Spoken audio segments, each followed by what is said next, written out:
Hello पिलाने आपण मानक मो YouTube channel Odia life JKC creation के को पुणी थे स्वागत। देख आज आम देखा षष्ठ श्रेणी कार्यपद 10 विषय हूँ विश्वविजयी विवेकानंद। लेखक होती डॉक्टर शुभेन्द्र मोहन श्रीचंदन सिंह। शिक्षण कार्य एकटी को आम पढ़ा आमर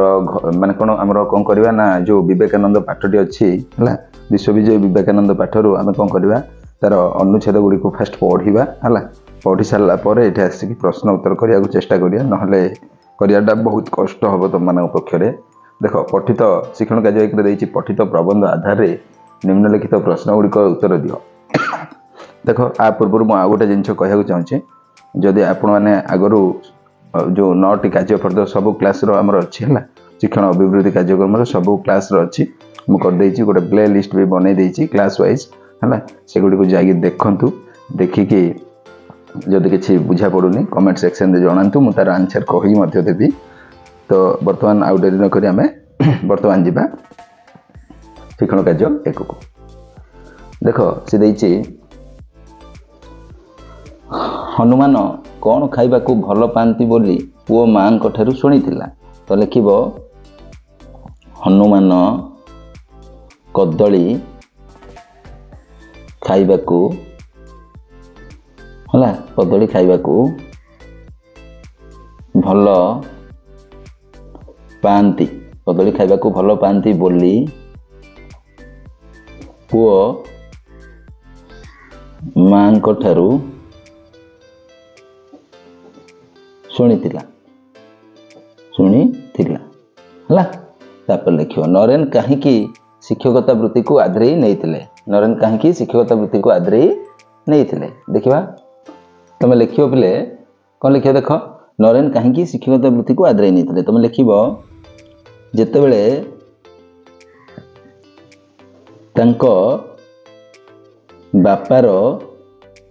बापांकर मृत्यु है घरर आर्थिक अवस्था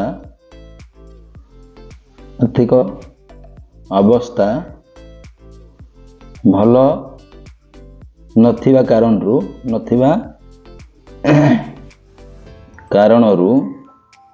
चलिबा को है असुविधा है चलिबा को असुविधा है तेणु है नरेन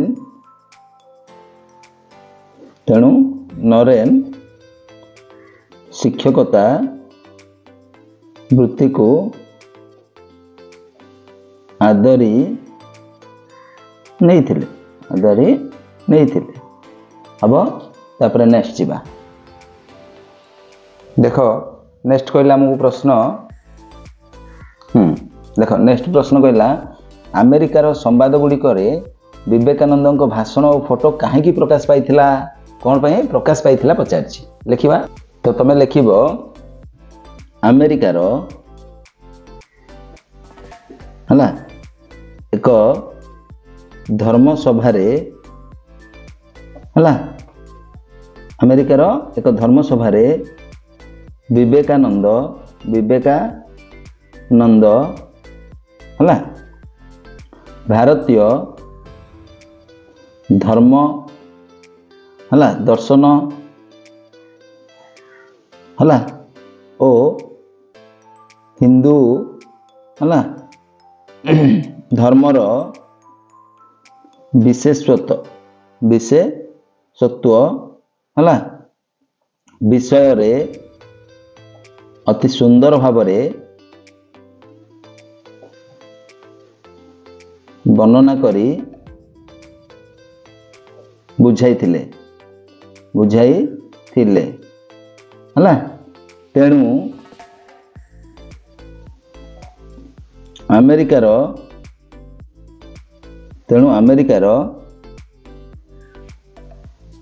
है श्रोता माने मंत्रमुग्ध हो गले होई गले ଯାହା ଫଳରେ ସମ୍ବାଦପତ୍ର ଗୁଡ଼ିକରେ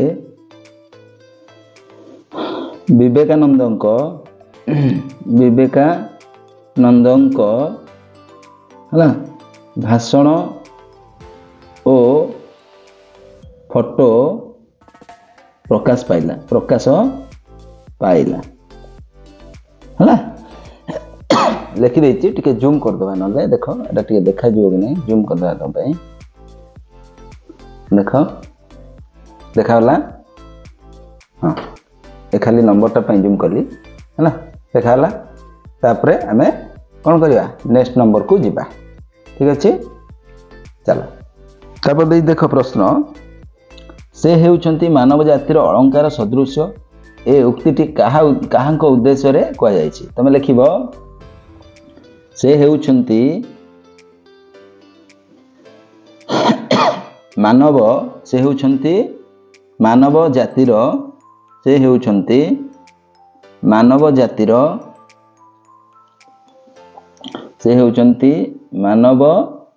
जातिर अलंकार सदृश्य हला ए उक्तिटी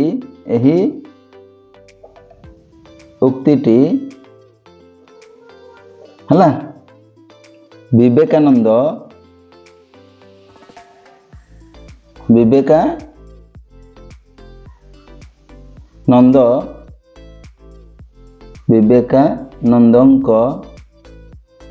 उद्देश्य रे कुहा जाइछि हला लिखिदेव हेगला ना देख गोटे मिनट हाँ देखाला लिखिदेव से हेउछंती मानव जातिर अलंकार सदृश ए उक्तिटी विवेकानंद उद्देश्य रे कह जाइछि हला लिखिदेल तापर देख नेक्स्ट देछि केउ व्यक्ति साहाय्य रे विवेकानंद विश्व धर्म सम्मेलन रे जोग देवा पई सुजोग पाइथिले कार कौन साहाय्य रे नहीं कि लिखिबा तो तमे लिखिबो अमेरिकार जड़े विख्यात अध्यापक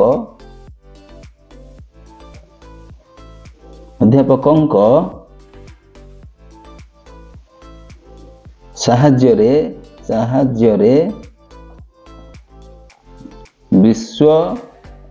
विवेकानंद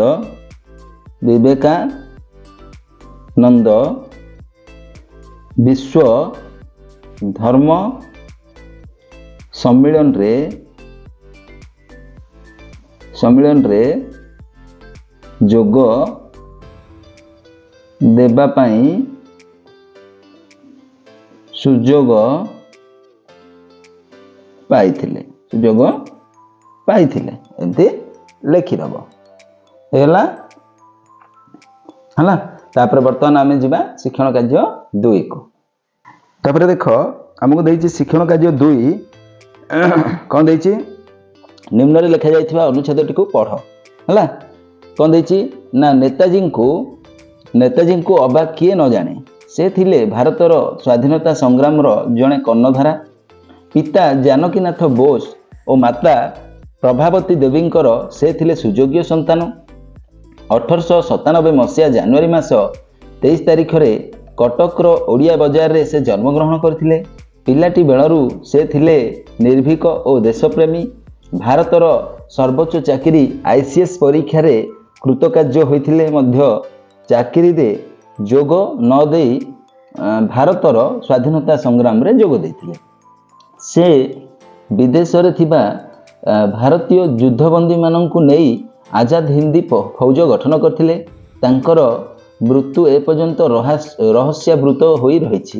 नेताजी को पूरा नाम थिला सुभाष चंद्र बोस हला एमती थिला तार उत्तर ठीक अच्छे सॉरी तार अनुच्छेदटी एम थिला देखिबा वर्तमान आमे तार कोन शिक्षण कार्य 3 रो प्रश्न कौन कौन देछि देखिबा हला चलो ऊपर अनुच्छेदटी को पढ़ी निम्न प्रश्न गुड़िकर उत्तर देवा कही शिक्षण कार्य 3 रे नेताजी कौ जिले में जन्मग्रहण करथिले नेताजी कोडे जन्मग्रहण करथिले से तुम लिखिबो नेताजी कटक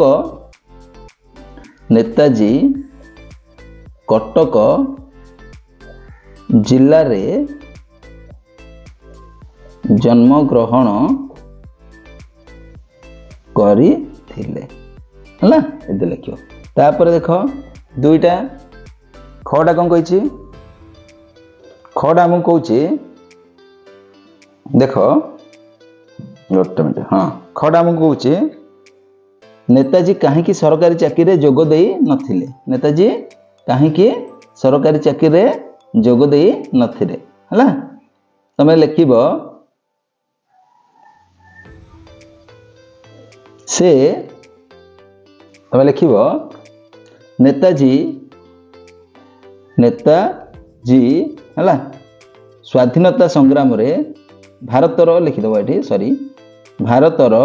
हला स्वाधीनता संग्राम रे जोग देवा पाई इच्छुक थिबारु से सरकारी चाकरी रे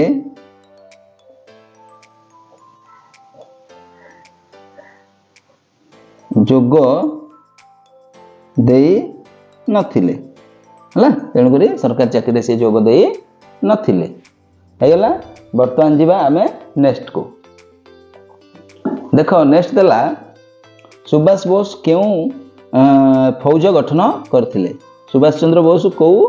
फौज गठन करथिले तमे लिखिबो सुभाष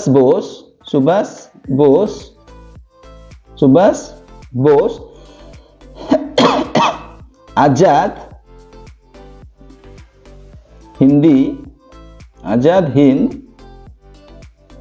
फौज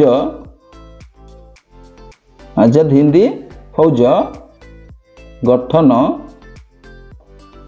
करथिले एमदी लिखिदेव है सुभाष बोस आजाद हिंदी फौज गठन करथिले लिखिदेल तापर आम नेक्स्ट जीवा सॉरी पिला माने एतिक आमर शिक्षण कार्य 3 रे सरी जाइए तो जदि एमती नुआ नुआ वीडियो देखा चाहते हैं आम यूट्यूब चैनल को लाइक शेयर और सब्सक्राइब कर घंटी बटन को दवाई जमार भूल रोचे जय जगन्नाथ।